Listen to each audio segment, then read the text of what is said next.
Hello, everybody. Welcome to College Football Coast to Coast with your two hosts, Pigskin Pete and the world famous, my esteemed colleague, Mark Rogers TV. How you doing, Mark? I'm good. Great. Crazy weekend in college football, wasn't it? It was a pretty crazy weekend. I don't know that there is anybody over the weekend in college football that was more talked about, I'm guessing, than Stetson Bennett. Yeah. What happened with Stetson Bennett was exactly what I've been waiting on to happen, was him to have a questionable game. He's just not elite level. I mean, does anybody really need to be told that at this point? Former walk-on, undersized. He doesn't have a rocket for an arm. Going up against a Alabama team that's loaded with NFL talent all over the defense. I realize that Alabama hasn't been playing up to their potential necessarily on defense this year. But Alabama is built to stop teams like Georgia who run the ball and have a questionable quarterback play. I think there's a little bit of fool's gold in the Ole Miss game because they're not built to stop an offense like Ole Miss. They're more built to stop a offense like Georgia, and we saw that happen. I think for about 2 quarters, we got the Stetson Bennett that we saw the other 3 games of the season, where he managed the game very well.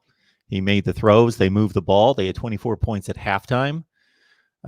I think maybe the final drive of the first half, even though they scored a touchdown, was the precursor for the Stetson Bennett that we saw in the second half, because he missed 2 wide open guys in the end zone, and he's holding his helmet in his hands, and he was high and wide and just missed these throws. And then he threw the touchdown, and they went up 24-17. But then that was the Stetson Bennett we got in the second half. And look, almost every program in America would be happy to have Stetson Bennett as their starting quarterback. Probably all but about 15 teams in America would be fine, but especially not one of those top 5 teams. And Georgia's supposed to be one of those. So he was trying to make throws in the second half that he's just incapable of making.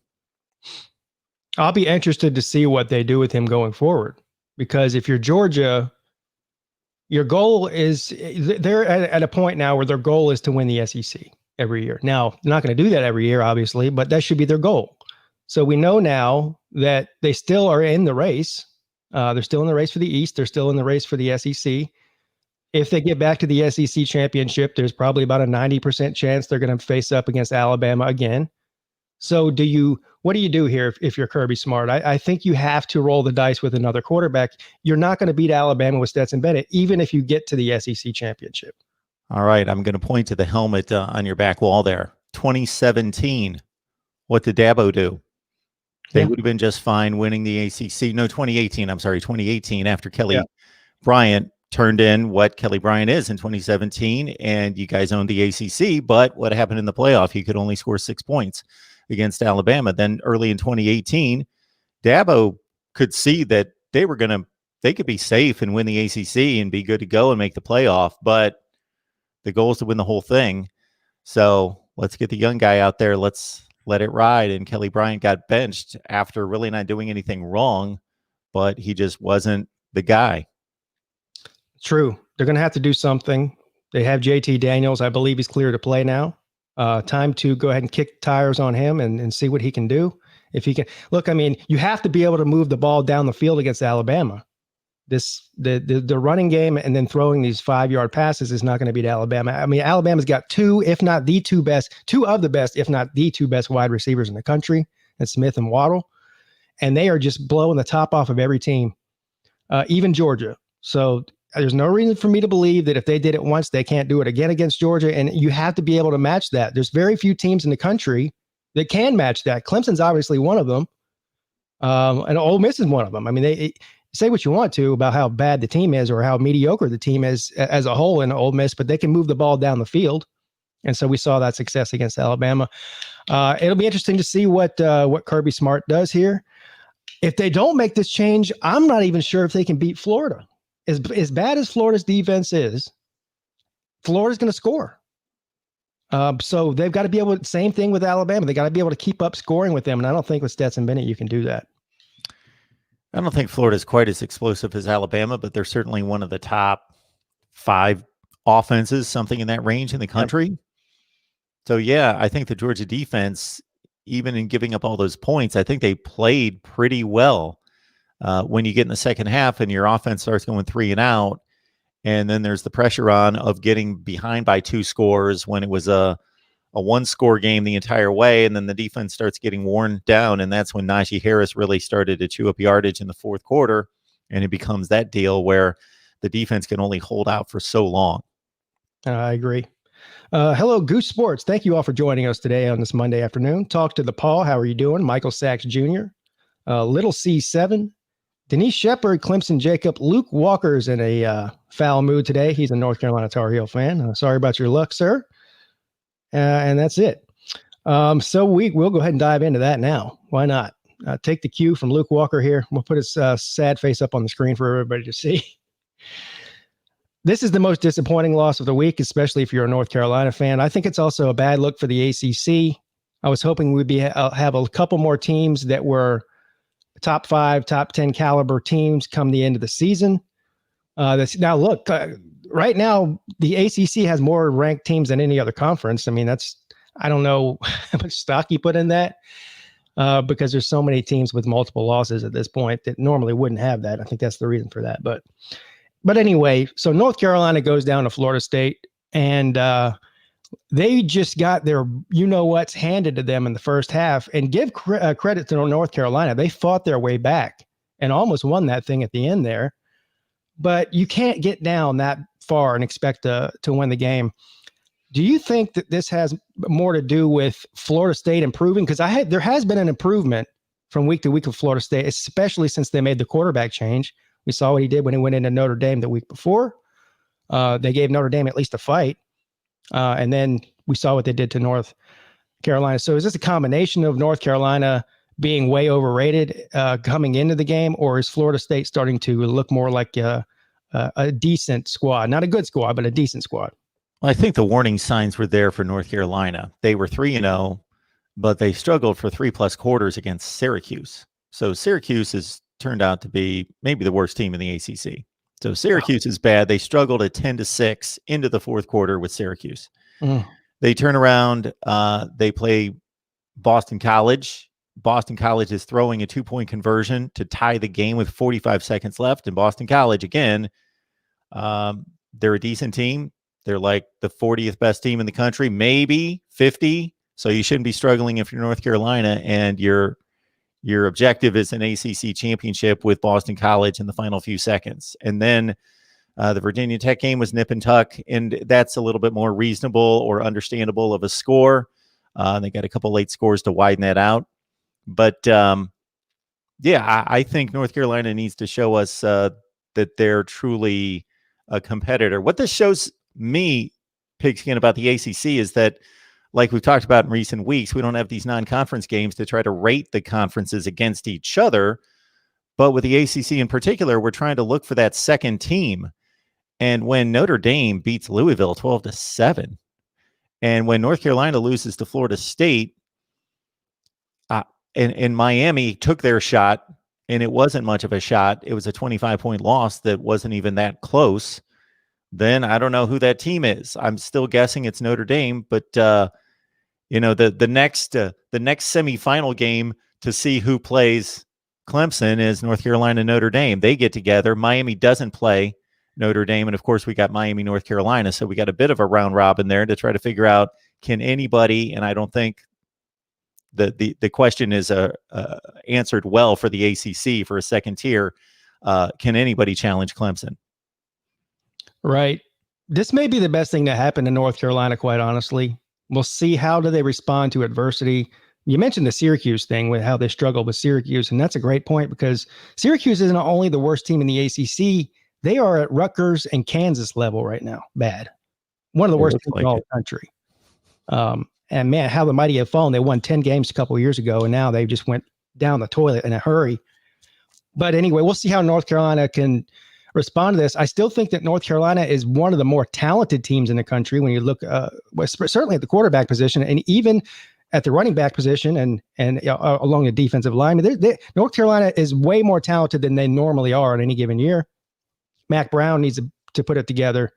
This team needs to get over the hump. They're still in the race But as you mentioned, at this point, based on what we've seen around the ACC just over the past couple of weeks, it's looking more and more like who's going to get the honor of coming to Charlotte and getting their tails whipped by the Clemson Tigers. So we'll see how that plays out. Thank you, Slim Shady Canes.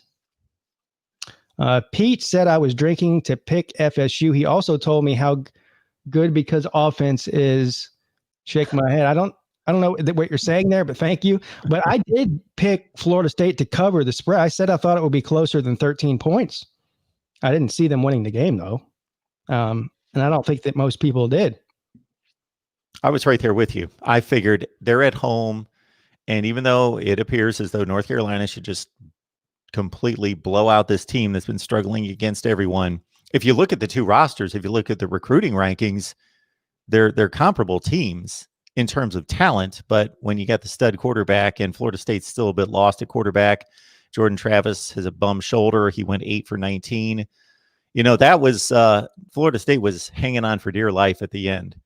They ran 55 plays in that game. North Carolina ran 81. North Carolina owned the second half. If they would have played another 5 minutes, you got to think North Carolina wins that game, not taking anything away from Florida State because you play 60 minutes and they did what they needed to do. But they won on special teams. They won on defensive pass rush. They ran the ball well in the first half, but their passing game still is abysmal, and they've got nobody that threatens anybody outside of Tamari and Terry. They don't have a complement to him. So they're going to continue to struggle on offense. That 31 points had a lot of special teams play in it in the first half, and it had a pick six. And then in the second half, they couldn't do anything. 0.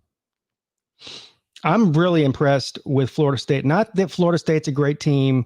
I'm impressed that they are at such a low morale-wise. Some of these seniors have played with 3 different head coaches.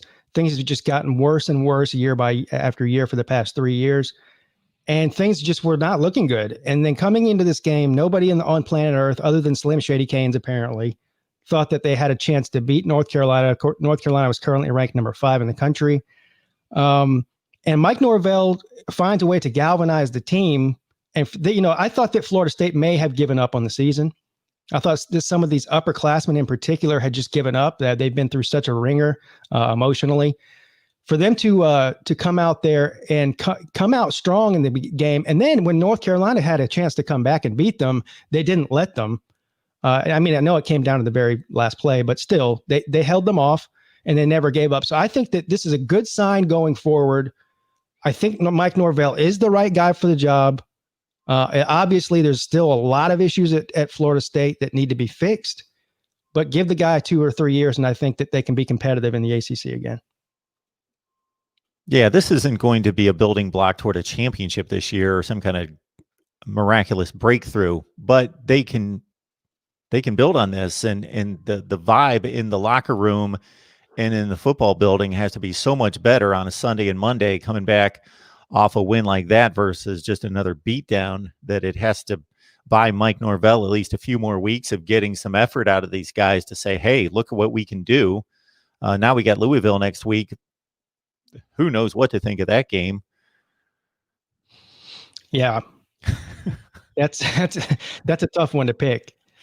Honestly, at this point, based on just what I've seen recently, I probably would pick Florida State in that game.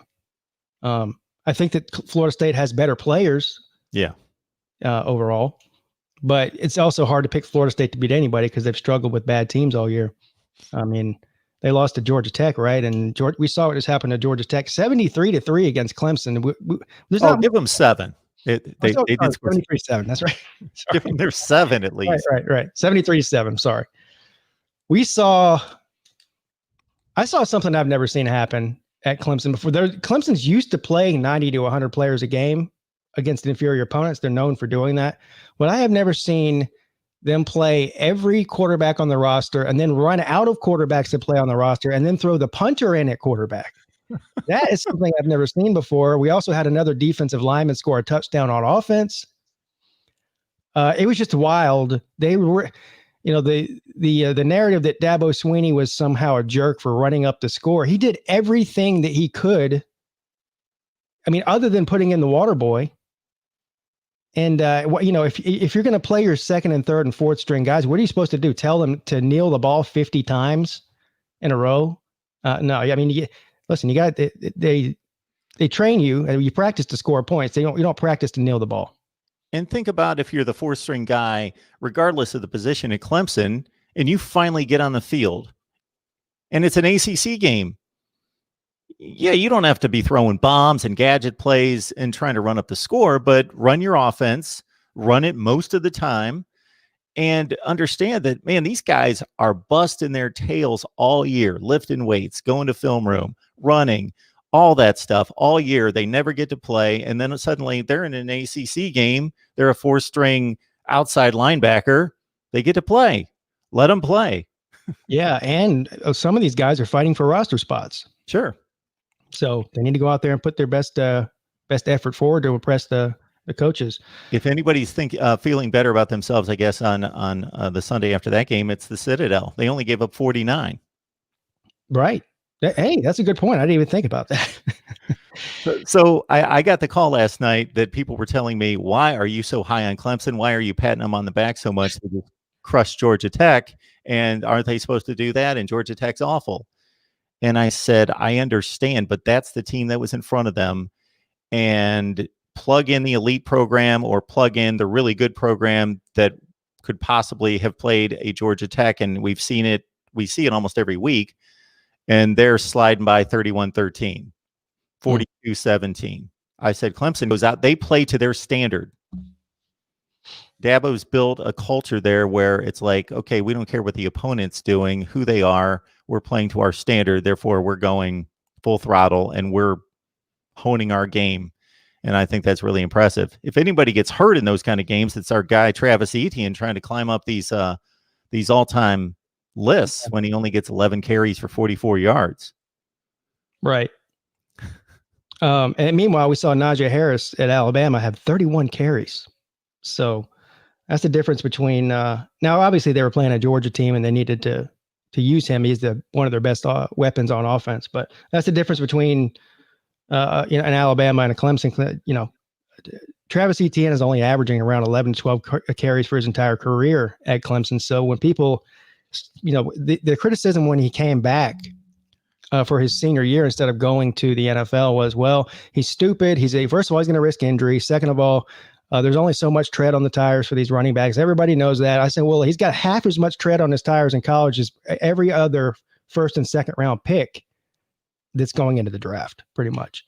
But anyway, so what we learned this weekend, I mean, I know it was Georgia Tech, but what we learned overall, I believe, is that Clemson and Alabama have separated themselves yet again from the rest of the pack. Now, again, the Big Ten's coming back this week. Ohio State will certainly have something to say about that, and possibly another team in the Big Ten. We'll see how, the Michigans and the Penn States and the Wisconsins of the world look. But at least Ohio State, I think everybody can agree, is going to have something to say about that. But as of right now, Clemson and Alabama are once again dominating college football. Anything to add to that? Yeah, I think it's two teams, and it's probably going to be three. And you're being nice to include Penn State, Michigan, those others. They're really good teams, especially Penn State. Now, somebody might play this back in a couple of weeks when Penn State beats Ohio State, if that happens.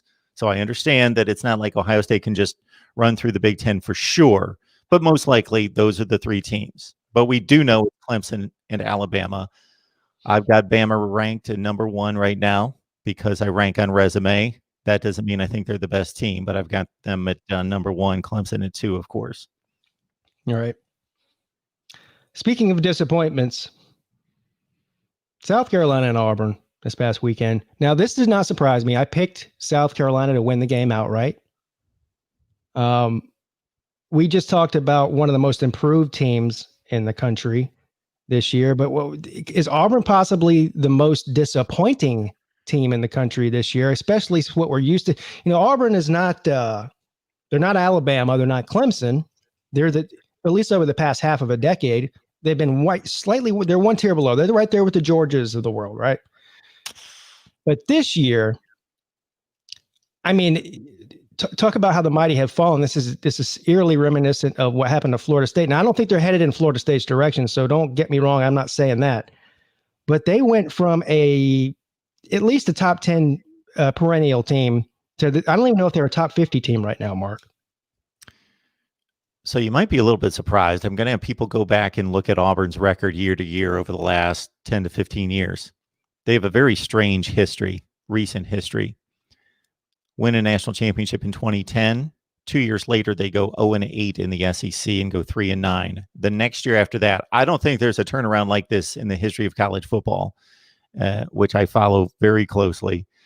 3-9, 0-8 in the SEC, and the next year they come within seconds of winning the national championship. That just doesn't happen. But people might be surprised how many times they lose 4 and 5 games, how many 8 and 5, 9 and 4 years they have. But yeah, they're basically a top 15 program, and they have not looked very good. You know, the game against Georgia was not close. 2 field goals is all they could score. They're lucky to be 2-2. They could be 1-3 if the refs had not botched that whole situation with Bo Nix in allowing them to maintain the football at the end of the game and kick the field goal against Arkansas that won the game. They could be 1-3. The most shocking and disappointing thing, if you're an Auburn fan, is that Gus Malzahn is an offensive mind. And if you look at the best teams that he's had since he's taken over the head coaching job there, it's been their defense that's made them great. And now the offense is non-existent. He's had several different offensive coordinators in there. Now they have Chad Morris, and the offense just looks awful. I mean, at this point, I know there's a lot of people in Auburn that want Gus gone. And I think that that can be merited at this point. This season has been so bad so far. I mean, I don't even know, even if they were to somehow, finish the season 1 game above 500 or somehow, I don't even know if they'll do that. But even the game they won, they were fortunate. Kentucky got ripped off by the officials. I don't know if there's something with Auburn and the officials this year, but Kentucky had a touchdown taken off the board that was clearly a touchdown before half that would have given them a 7 or 8 point lead. And Auburn was only up in that game 15-13 halfway through the fourth quarter. So they've looked awful on offense. And I guess this, when they run into LSU, Pigskin, that will be the loser of that game will win the award for most disappointing this year. Yeah.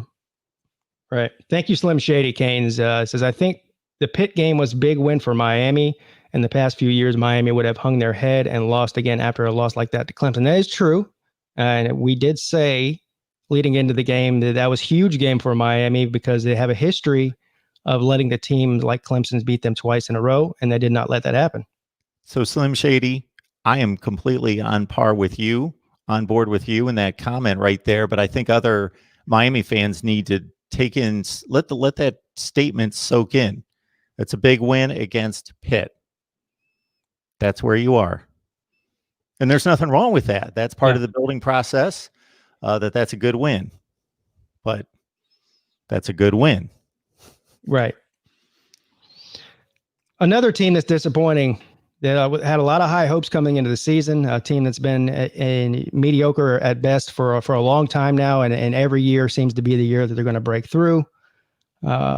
Tennessee with a gut-wrenching loss to Kentucky, a decisive win for Kentucky, 34-7 over the Volunteers. Volunteers drop, what are they now, 2-2? 2-2. 2-2 for the Volunteers. Things are not looking good at Rocky Top right now. Jarrett Garantano, it just looks like he's regressing each game that goes on, each year that goes on. At some point, you have to make a quarterback change here, don't you, Mark? I think you do. Who do they got? He's working on year 4. He's a veteran. He's supposed to be better. He's got an offensive line. So I feel bad for the guy early in his career. He played behind some of the worst offensive lines in the SEC, but they've completely flipped that. And I've not watched every play of Tennessee football, but I saw most of the Georgia game. I saw a little bit against Mizzou.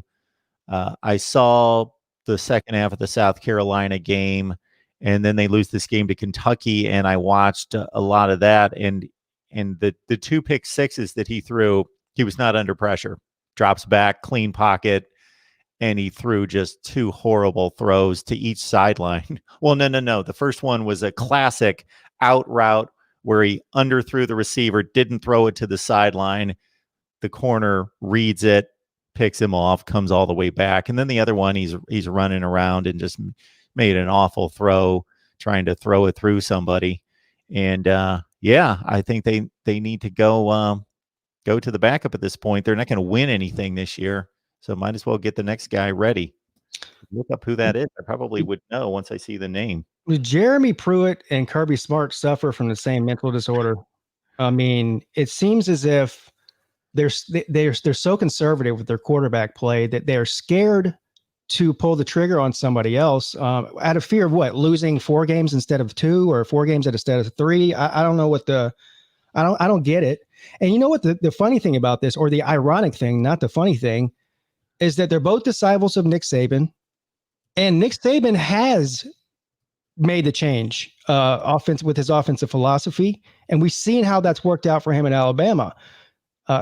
Kirby hasn't, and to this point where it looks like Jeremy Pruitt's following right in Kirby's footsteps.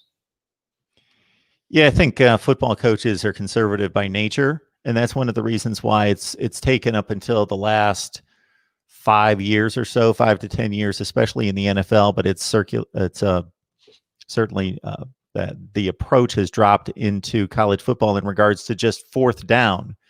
Understanding field position, understanding limited number of possessions, because up until 10 years ago, you would see everybody punt on 4th and a half a yard at the other team's 42-yard line, understanding, okay, what's the risk reward here? And finally, they got into some analytics and figured out, yeah, we should go for this most of the time. And it's the same thing that this old mindset that you stay with the veteran, the experience is going to win it for you. If a guy's been in the program for 3 or 4 years, he's the guy you got to stay with. And even though he's not the greatest in the world, well, what could happen if we brought this freshman off the bench? Well, there's freshmen all over the country playing lights out at different positions every week. So I don't know. That needs to get knocked out of Kirby for sure, because he had Justin Fields on the field every day in practice. And if he couldn't see that talent, I don't know if hope for him. Well, we'll see where they go from here. I know that most of the Tennessee fans that I'm in contact with they've had it with Jarrett Garantano. And there's going to be a lot of pressure put on Pruitt to make a change there. Again, like what you said earlier, what do you have to lose? So anyway, Kentucky looking pretty decent with a decisive win over Tennessee. Notre Dame and Louisville, I think there's a lot of overreaction here. I mean, it is kind of disturbing to see Louisville go in there and give Notre Dame a close game. And it's not even so much that it was a close game, because Notre Dame still held Louisville's offense to only 7 points, which is impressive. The problem is they only scored 12 themselves. And Notre Dame has a team this weekend coming in there at Pitt, or going to Pitt rather, that has one of the best defensive line and best pass rushes in the country, not only in the ACC. Now, Pitt's not going to put up a lot of points, but if they're holding Notre Dame to 12, like Louisville did, or less, then they do have a chance to beat Notre Dame. Is this an overreaction, Mark, or is this just it's just one of those games that we see every top 10, every top 5 team every year have a struggle win against an inferior opponent? Is just what that was for Notre Dame, or we'll find out what they're made of this weekend?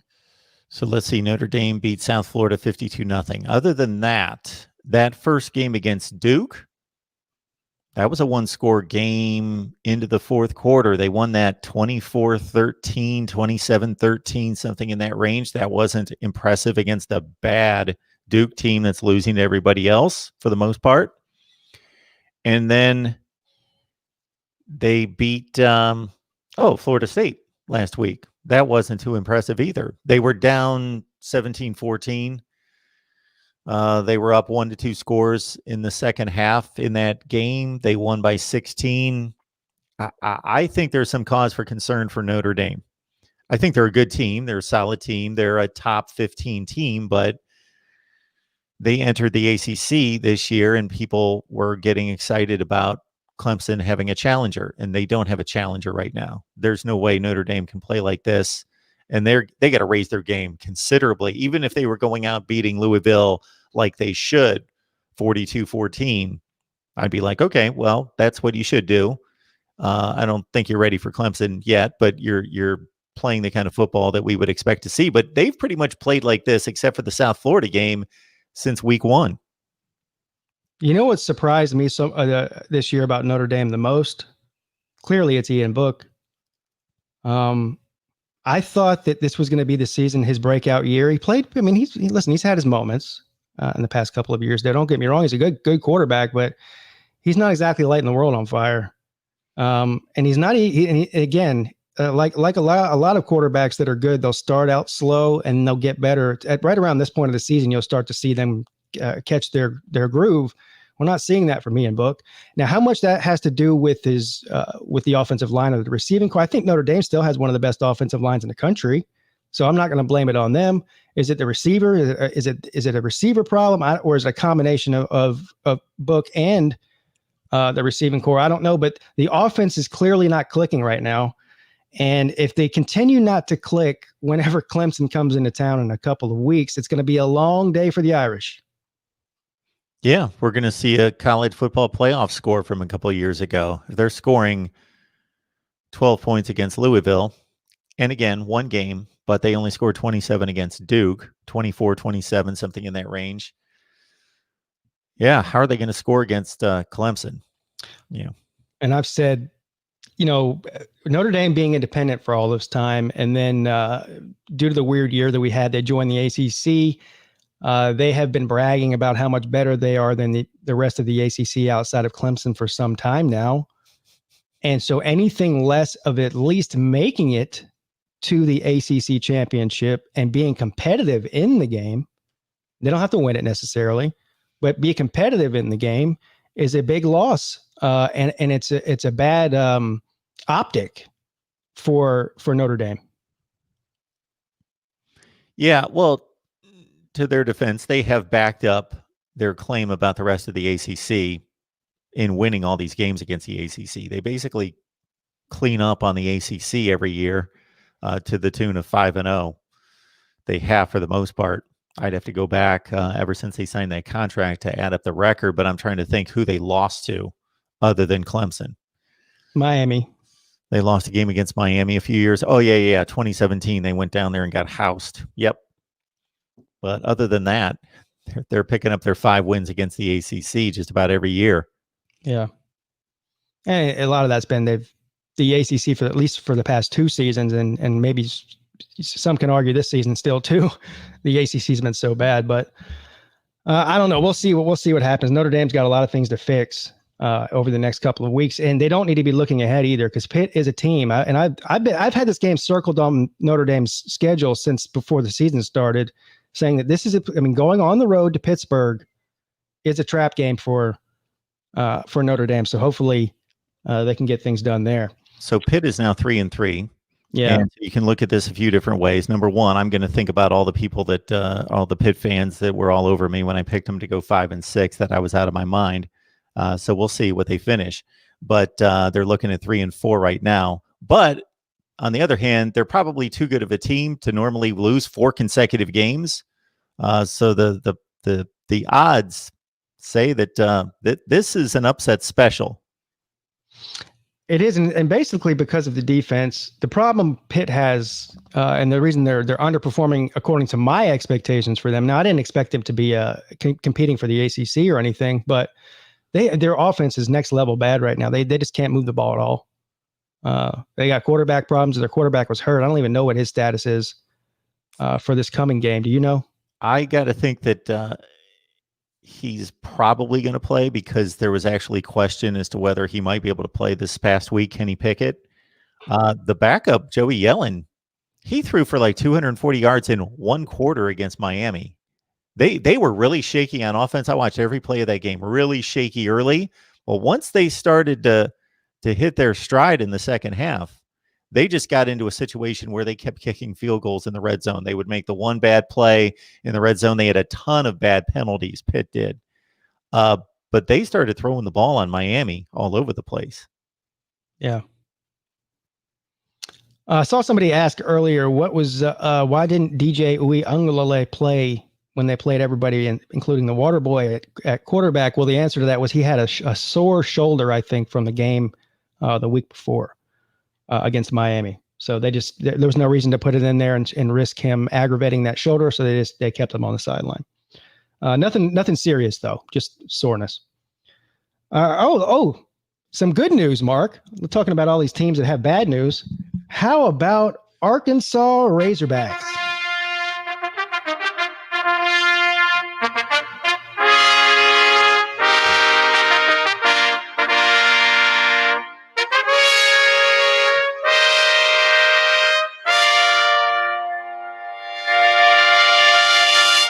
How about those guys? Go ahead. Give them some love, Mark. Pigskin, I was down in SEC country covering the SEC for 7 years, up until 2001. So I was at a lot of these Arkansas news conferences, press conferences, went to the games, and I heard a lot of, "Woo, pig suey." I was going to try to give it a real effort there, but I backed off. I can't do it. I don't even remember what it sounds like, but I know that I spelled it wrong. I posted a video with instant analysis after the Ole Miss game, and I had all the Arkansas fans telling me how to spell pig suey. I got to, how do you spell suey? I don't know. They taught me though. This team, I don't know that people, because they've been ignored by the nation of college football for 4 or 5 years. I don't know that people realize how bad they've been, because even the worst teams in the SEC pick up their 3 or 4 wins non-conference against FCS and group of 5 teams, and then they go 1-7. Vanderbilt does it every year. They go 5-7. They go 1-7 in the SEC pretty much every year. Arkansas was so bad. They lost to North Texas, Western Kentucky, Colorado State. I'm missing a few others. They lost to a lot of bad, Toledo. That's how bad they were. And they lost some of those games like 42-16. Awful. And for Sam Pittman to go as a first-time head coach anywhere, as an offensive line coach at Georgia, to put this team together with pretty much the same players, excluding the freshmen that are playing from a recruiting class that was not heralded as anything great. And they just beat Ole Miss. Picked off Matt Corral 6 times in that game. I watched that game. It was a fun game. It was a wild game. They jumped out 20-0. They had to kind of hang on, but Ole Miss had plenty of time to get back. Like they got back into it. It wasn't a North Carolina, Florida State type deal where it was basically this furious comeback. Like Arkansas could have blown the game the entire fourth quarter, but nope. They held off the Ole Miss rally. They have Felipe Franks at quarterback. Much maligned, criticized at Florida, but now there's a veteran quarterback that actually, okay, he's not great, but I think he's brought some stability there. They should have beaten Auburn. They got ripped off by the refs. They could be 3-1. Their only loss against Georgia, one of the 3, 4, 5 best teams in the country. Great hire at defensive coordinator he made. How about Yes. that? That really has everything to do with it. I think they're, like you said, going out getting Felipe Franks. Look, they've already won twice as many games as I expected them to win, and we're only here, and they've only played 4 games, right? So they're sitting there at 500. Can they finish the season at 500, Mark? Well, what's amazing is that in this year of 2020, they don't get the FCS and the group of 5 games to play to rack up wins and maybe go 3-5 in the SEC, but then finish 7-5. Like they're doing this all against an SEC 10-game schedule. And sure, they haven't seen Alabama. They haven't seen LSU. Well, who knows? They might be able to win that game now. So they've got tough games ahead of them. They could beat Tennessee. They have Tennessee on their schedule this year. Sure. The way they're playing. And so who else have they had to play out of the West? They still have to play Texas A&M, Alabama, Auburn, right? Yeah, they got the Aggies this week. They played Auburn. Okay, yeah, that's right. They should have beat Auburn, but didn't. That's right, on that last play there. Did you see the last play of that game that set up the field goal for Auburn? Yeah, we talked about it where he turned around and so basically the game should have been over there. They should have had a chance to kick that field goal. Auburn. Yeah. Right. Yeah, crazy. But yeah, congratulations to Arkansas. I mean, look, they still have a long way to go to be competitive in the SEC, but we're sitting here around talking about how a lot of these teams have regressed. It's refreshing to see a team. It's people always root for the underdog, for the team that's been at the bottom, to see them ascend. So it's, even if you're not an Arkansas fan, I think you can appreciate how good they're playing compared to how bad that they've been.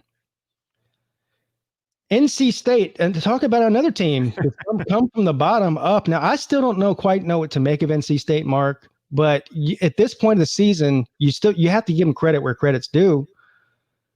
I mean, they've beat a bunch of bad teams, okay, but they're 4-1. Their only loss being to Virginia Tech early in the season. They're scoring right around 40 points on average a game, offensive. Now, defensively, they have some holes, but they don't have a problem scoring. Now, they went out and beat a bad Duke team, 31-20, but still, is yet another win. They're sitting there at third place in the ACC. They don't have to play any of the big three in the ACC this year. This is the key to this. People talk about how Clemson having a cakewalk to the ACC championship and to the playoffs every year. This is a microcosm of that. In this weird pandemic year where there's no divisions in the ACC, the top two records make it to the championship. Are we looking at possibly Clemson versus NC State in Charlotte in December, Mark?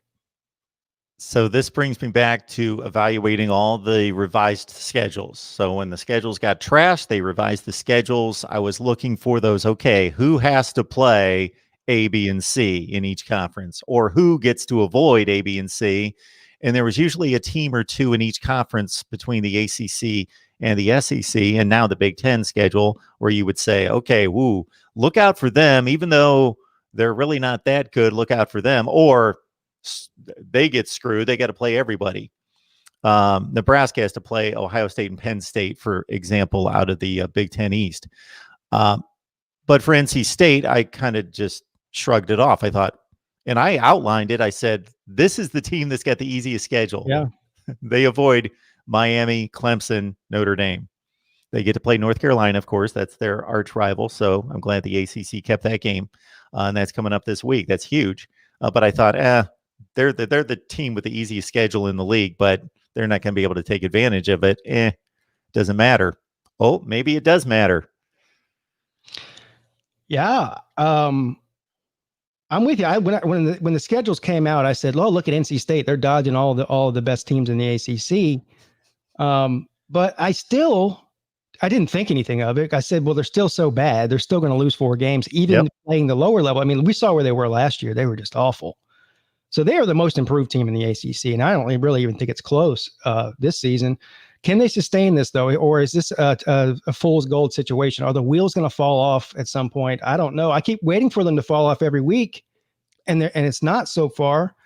Now, it's no secret to anybody who's been watching me for any amount of time. I am not an NC State fan, and it's not so much to do with the fact that most Clemson fans do hate NC State. It's just I'm not a Dave Doran fan in general. So I like to root against them, but I'm thinking that we could be seeing a situation based on the way that the schedule's playing out. That it is very, very possible that NC State can make it to the ACC championship. I just don't see that many. I see maybe one more loss on their schedule, but really everybody on their schedule for the rest of the season is very beatable. I'm not a Dave Doran fan to the extent that I posted a video about 3 months ago of why Dave Doran is not fired. Why does he still have a job? And I ran through, they came into this season 1-17 against ranked teams with Dave Doran as coach. He was 21-35 against the ACC coming into this season. 21-35. That's like 38% winning percentage. Mm-hmm. And they just cleaned up against the East Carolinas and the Old Dominions in the non-conference to get to bowl games. But if we're sitting here 2 weeks from now and still talking about NC State and the ACC, that will have meant that they got through North Carolina and Miami. There's the season right there, North Carolina and Miami, in terms of them being the Cinderella of Cinderellas in college football, because then it lightens up considerably. Florida State, Liberty, Syracuse, Georgia Tech, the last 4. And I did misspeak there, saying they didn't play Miami. They do. They don't play Notre Dame or Clemson. Yeah. But even then, and then again, I misspoke too on that. That's a game that that Miami should watch out for, quite frankly. I mean, really. So we'll see what happens with NC State. But anyway, they're definitely the most improved team to this point in the ACC. Go ahead, Mark. One quick note about NC State, and I just verified it because I heard this on Saturday, and like the rest of College Football Nation, I didn't watch one play of NC State and Duke. I'm such a nerd that I DVR'd the game but I'm not going to watch any of that. Never did. Devin Leary, their quarterback, is out 4 to 8 weeks with a broken fibula. For NC State. Their starting quarterback. Yep. Well, that's a huge blow. So I take back everything I said for the past 5 minutes. Yeah, that's too bad. And again, they play North Carolina this week, which I have circled as one of the games of the week. Certainly in the ACC it is. So 2 1-loss teams, 2 in-state rivals, if you want to say that. So yeah, I guess at this point, I haven't looked at the betting lines. I'll check those out tonight. But at this point, I think it's safe to say I'd pick North Carolina. If their quarterback is down, he's having a great year so far, or he was before he got hurt. Bailey Hockman will start in his place. And I remember that name. I can't tell you anything more about him, but I know in looking at NC State in the offseason that they actually had a quarterback competition between those two. So he was, from a skills and ability standpoint, was actually under consideration as the starter. So, okay. Well, that's I guess it's a light at the end of the tunnel there. We'll see. Is it a product of the guy that's hurt? Was he that good of a quarterback, or is this a system thing where they just have the system and the horses to run the offense? As long as you do it efficiently, then you can win in the ACC. We'll find out beginning this weekend. Bailey Hockman played against Wake, their first game of the year, 45-42 win. He went 16 for 23, threw a touchdown, 191 yards. Came in against Duke, 4 for 7, threw a touchdown. Yeah, that's not bad numbers. So maybe it's not much of a drop off there. We'll see. Texas A&M, Mississippi State. The story here is not Mississippi State. I think everybody thought Texas A&M was going to beat Mississippi State. The story to me is more Texas A&M. We saw what happened week 1. They struggled with Vanderbilt. Then they go on the road and get blown out by Alabama, which is not surprising to anybody. Then they had the shocking win, or what many people consider to be a shocking win, over a top 5 Florida team. And then they go out there and handle business by 2 touchdowns against Mississippi State. They're sitting there at 3-1 mark in the West, so which puts them as a tie for second place, I would imagine, right? Or solo in second place. Got to be solo in second place. They're solo. Yeah. Now they have a rough road, obviously. I think Auburn being down this year helps A&M. They had their one shot at Alabama and they blew it. So no, I don't think anybody believes they're going to win the West, but this is a good sign anyway. Or is this fool's gold? I mean, they haven't really played great competition other than Florida. They don't have any great wins other than Florida, but that's top 5 win. So what do you say? They played the kind of game against Mississippi State, and I watched that game. Isaiah Spiller's really fun to watch. He's a really good back. Had 114 yards in that game. Kellen Mond didn't have to. Usually when A&M has to win against a decent team, he's got to throw for 300, run for 80 or 90. He was game manager. They knew that they could just run the ball and play defense and win that game. And even 28-14 was not indicative. Mississippi State had a ricochet interception, pick 6 for a touchdown that was complete luck. And they scored their touchdown on offense really late in the game when it was 28-7. Didn't matter. So Texas A&M waltzed through that game, and their defense is pretty good. Is pretty good. They would be kind of the oddball team in regards to this scenario in looking for a second college football playoff team out of a conference. If they win the rest of their games and go 9-1 with a loss to Alabama, but can't get to the conference title game. Mm-hmm. It's a long ways away, but yeah, this is a question by David Stein. Who makes the playoffs? Georgia with 2 losses to Bama, or Notre Dame with 2 losses to Clemson? Well, Georgia loses 2 losses to Alabama, and that means they don't win the SEC. They're not getting in 2-loss non-conference champ. I don't know. I guess this would be the year out of all years that maybe a 2-loss team could get in, but they would have to be special circumstances involved for that to happen. Well, he's basically saying that the same thing would happen to Notre Dame. And I don't think the Notre Dame would get in that situation either. I'm guessing if Georgia can play a close game against Alabama, if they match up against Alabama and lose both games by 17 points, then I don't think that gives them much consideration. But if they rematch against Alabama and lose 31-28 on a last-second field goal, it depends on the nature of the losses. Plus, you can't put all that in a silo. And we need to know what else is going on in the country. Yeah, right. That's my point. So anyway, there's so many different scenarios that play out for that. So I think it's just a little bit too early to be discussing 2 lost teams at this point. You know who would have been the only 2-loss team to make the playoff, and this would have been automatic. Oh, 2017 Auburn. oh yeah, They were they were in the SEC championship game with 2 losses. Well, oh yeah, they were. Yeah, so if they would have won the SEC, if they would have beat Georgia, they would have got in. Yeah. Roberto LeBron Pigskin, who would you rather play in the ACC championship, Notre Dame or UNC or Miami? No disrespect to any of those 3 teams, but does it matter? I mean, I think as a fan, I'd rather see us play Notre Dame. We've already seen how a Miami game worked out. I think you'd probably see something similar to that if we played them again. North Carolina, let's face it, they're just not anywhere close to competing with the Clemson yet. And Notre Dame is such a big name brand nationally that I think it would be exciting to see that. But other than just the fan factor, as far as the way the game would play out, I feel the same way about people who are like, who would you rather play in the playoffs, Ohio State or Alabama? Or I'm like, if I'm in the playoffs, I don't care. Any team that makes it the playoffs is capable of beating the other team, as far as I'm concerned. So, well, if you're talking about those teams, basically LSU got off easy last year because they played Oklahoma. Oklahoma was, and I'm sure you were saying it, I was saying it before the game was ever played. Oklahoma was the big drop off in that playoff scenario. So when Ohio State got dropped from 1 to 2 after winning the Big Ten because LSU was impressive against Georgia, I thought, I think they can beat Clemson. I think it's going to be a great game, but they've got to go through 2 tough games as opposed to LSU is going to make a mockery of this. Mm-hmm. The only reason I want to see North Carolina in that game is because they're not going to get the shot against Clemson in the regular season, and it would just be a different matchup. Sam Howell, a little star power against a great Clemson defense would be interesting to me. Now, if Notre Dame loses 30-27 in South Bend against Notre Dame, you want to see a rematch. Clemson, then you want to see a rematch. Yeah. I don't want to see Miami again. Right, I agree with that.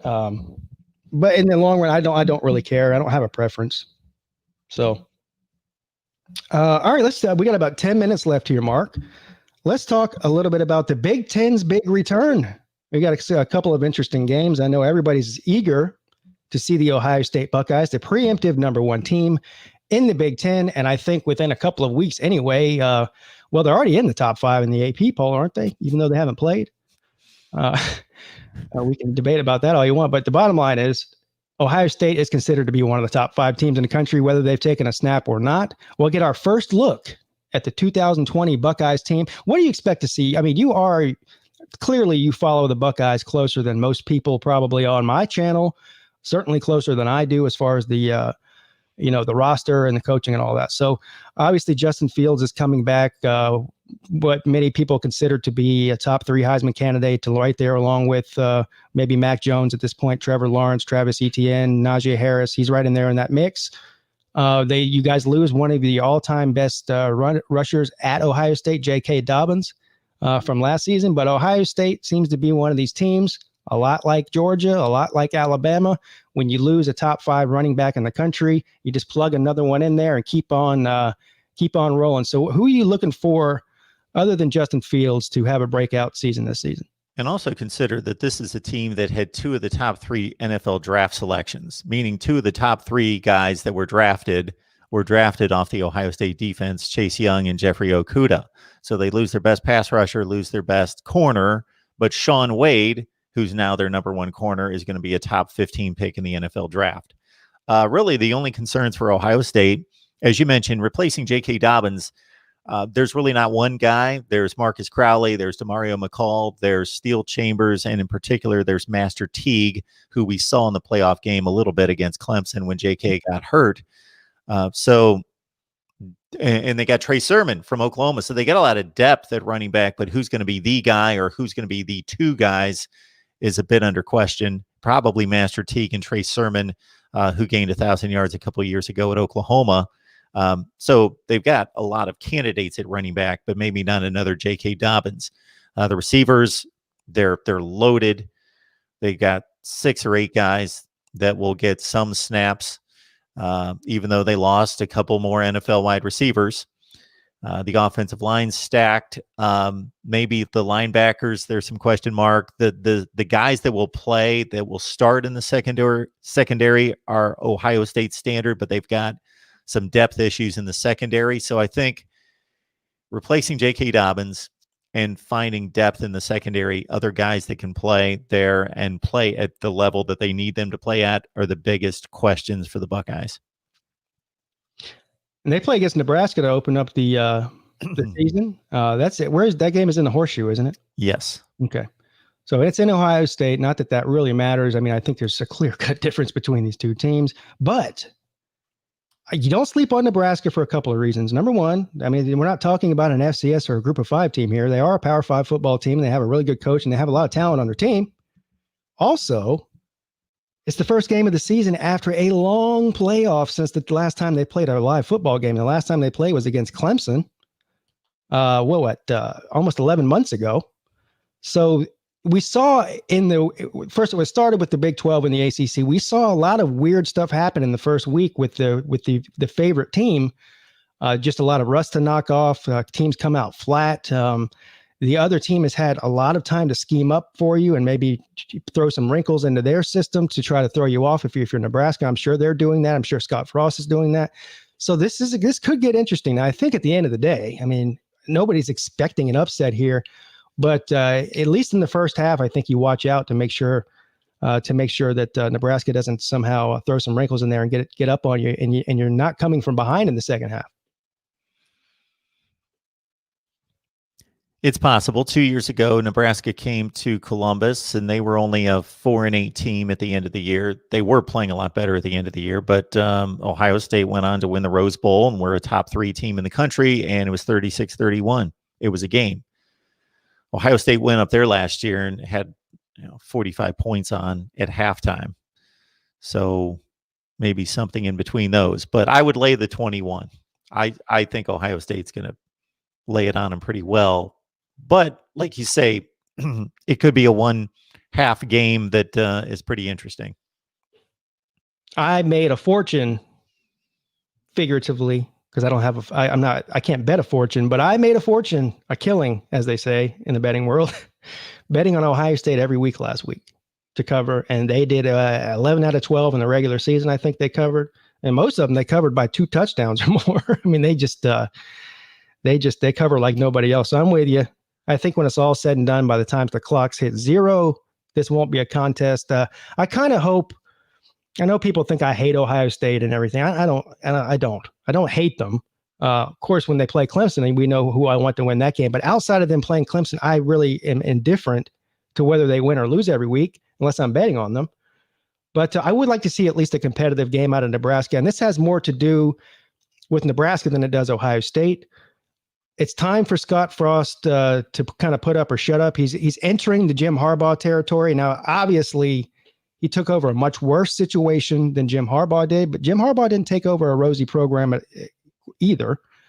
But it's time for him to at least start to show some improvement there at Nebraska. And what better team to show that you've improved against than the number 1 team in the conference, Ohio State? Yeah, I think Scott Frost is the man for the job. But yeah, he has 2 seasons under his belt, and he's won 4 and 5 games. His predecessor was going to bowl games. Mike Riley, his predecessor before that, Bo Pelini, got fired for going pretty much 9-4 every year. So Scott Frost, he was a great offensive coordinator at Oregon. He turned around UCF. He seems to be the fit for the program because he's a favored son, just like Jim Harbaugh. Kind of that favored son coming back and coming off great successes elsewhere, just like Jim Harbaugh did. Jim Harbaugh instantly elevated the program to 9 wins, but then he hasn't done anything since then. Right. Frost is having a tough time doing that, and I think he's going to have another tough year this year because of the schedule. But I think he's the guy for the job. All right, so as we're running out of time here, I do want to at least mention and talk for at least a second here about Michigan and Minnesota. This, on paper, is probably actually a more interesting game than Ohio State and Nebraska is. I think it'll be more competitive. This is have you seen a betting line on this? I really haven't even looked. It's only like 2.5 points. 2.5. Michigan's favored. I don't even think they're favored. Okay, so Minnesota's favored I here. think they are. Okay. I don't know if I disagree with that or not. I think this game, you can call it a pick 'em. I wouldn't be surprised with any outcome here. Bottom line is PJ Fleck is the hottest up and coming coach in the Big Ten. Many people thought it would be Scott Frost. We just got done talking about him, but PJ Fleck has taken over the reins as the most exciting new coach in the conference. We saw what Minnesota did last year. Can they carry that over? Was that an anomaly, Mark, or is Minnesota really building something there that can be competitive in the West?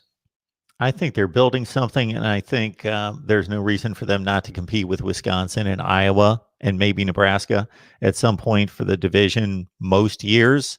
I think 11-2 might be a little lofty. That's what they accomplished last year, but that was pretty impressive. They beat Penn State. They beat Auburn in a bowl game. They really only had one bad game. They got blown out with the West Division on the line against Wisconsin, the last game of the year, 38-7. They barely lost to Iowa, tight game like 23-19. So they played really well against the Big Ten schedule.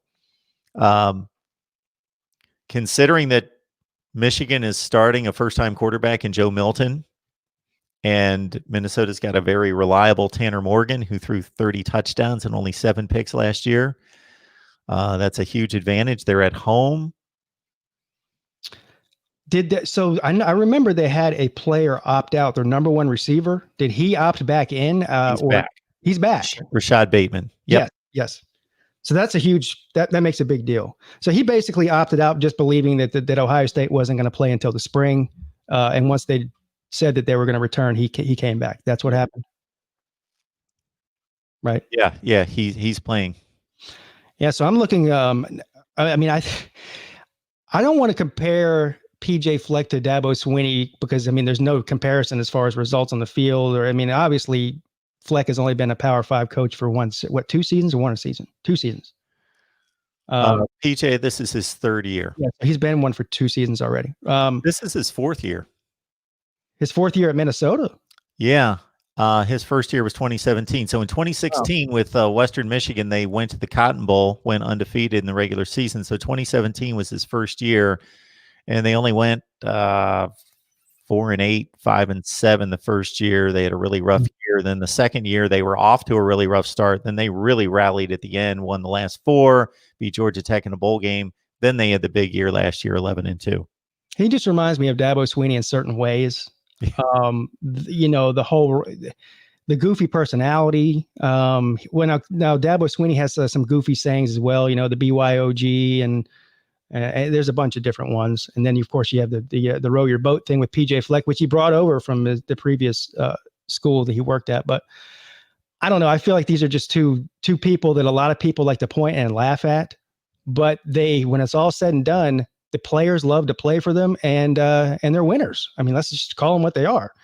So I don't know. I don't have a problem with PJ Fleck. It's kind of weird for me as a Clemson fan to call him corny when I have a Dabo Swinney as my head coach. But if there's any head coach in America that's even cornier than Dabo, it's PJ Fleck.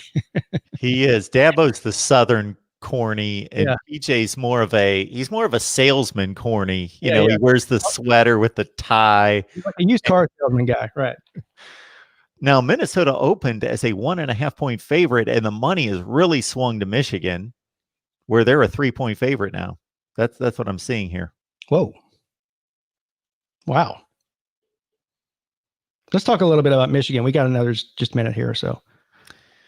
This is the make or break it year, as far as I'm concerned. And many people thought that maybe that was last year, and the ship has sailed on Harbaugh. If he doesn't compete this year for the Big Ten championship, will he ever do it? Well, he competes for the Big Ten championship, but then they play a game in Columbus, the last game of the year, and then that knocks him out. But I think he's going to get another year, unless it's disastrous. So they're most likely going to play 10 or they've got an 8-game schedule. The 9th game is the kind of added weekend that they're playing. So they've got a tough schedule. They have to play the better teams in the other division, Wisconsin and Minnesota. I think that they're probably going to go like 6-3 this year. Woo. This is similar to the situation I was talking about earlier with Gus Malzahn at Auburn, being an offensive guy, and the best teams that he's had since he's been coach there have been defensive teams, and we can say the same thing about Michigan. What are we going to see out of Michigan's offense this year? It's time for better quarterback play. That's better, really. Let's be honest. It's better just for a better offense in general. Their defense has been a top 10 defense every year. You've been there, haven't they? Absolutely. Near number one every year. I don't see that changing this year. Nope. So the quarterback position is obviously a question mark. They have a young guy I think everybody's really excited about. What's his name? Joe Milton. Joe Milton. I've been hearing about Joe Milton since the middle of last season. So I'm excited to see this guy play because the Michigan fans are really, really high on him. Of course, it's easy to be high on a guy who hasn't started yet. We'll see how he turns out. What do you think about that? Dylan McCaffrey was supposed to be the next guy in line and a more polished quarterback, and Joe Milton must have beat him out because McCaffrey went into the transfer portal. This is a curious stat, though. So you mentioned Shea Patterson's inability to be as good as he was supposed to be coming in from Ole Miss last year. Out of 114 qualifying quarterbacks for the quarterback rating, Shea Patterson was 101st in completion percentage, 56%. Joe Milton, I don't know. Maybe he was throwing to guys that just were the worst wide receivers in the country in high school that kept dropping the ball. He completed, in high school, 47% of his passes. Yeah, it's hard to judge high school stats. I mean, what kind of team was he playing on? That's the question. Well, to be an elite prospect, I would think he was playing on a decent team. But their secondaries pretty much overhauled, except Dax Hill, their best player. Their defensive line completely comes back. They should have another really good defense. The offensive line's been revamped, although their best player comes back, Jalen Mayfield. The running backs are good. They were really bad at running back going into last year, but the two guys that they found, Zach Charbonnet and Hassan Haskins, who was a converted linebacker, turned out to be capable running backs. They're looking like, if we were playing a regular season, 12 games, they look like a 9-3 Michigan team again. That would be disappointing for the people up there at Ann Arbor. I am off the Jim Harbaugh train. I think it's time to move on. They're paying this guy way too much money to be third fiddle, not even second fiddle. A lot of times third fiddle in the Big Ten. So, and I don't see that changing this year. I just think that Ohio State's too good. And just that's their problem. Their problem is over in Columbus. Yep. They've had to run into that buzzsaw, and to field a top 5 defense and then always give up like 50 or 60 to Ohio State. Yeah. So, all right, guys. Hey, Mark, where can they find you other than here every noon on every Monday? Mark Rogers TV, the voice of college football. So just look it up in your YouTube search. Mark Rogers TV should do it. And we also have an Ohio State channel. We've got a Miami channel, but the main channel provides you with all sorts of college football content every day. Our big live shows are coming up Wednesday night. We've got Ohio State live at 3. We've got Florida State at 6. In the SEC, we just launched a new SEC live show, 8 o'clock Eastern time on Wednesday. Awesome. Everybody go check that out. That Miami channel you have is one of my favorite channels on YouTube, by the way. They love you too. Also, for me, check the description of this video. Go check out howardsrock.net. I don't promote that enough, especially on this show.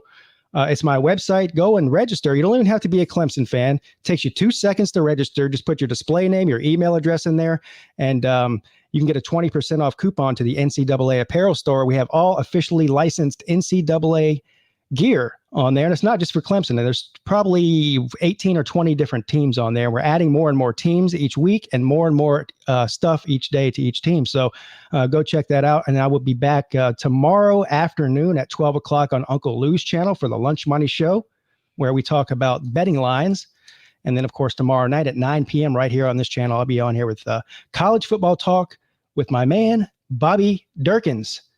All right, guys, thanks for stopping in. It's been great. We'll see you again next week with some Big Ten football to go over. See you later.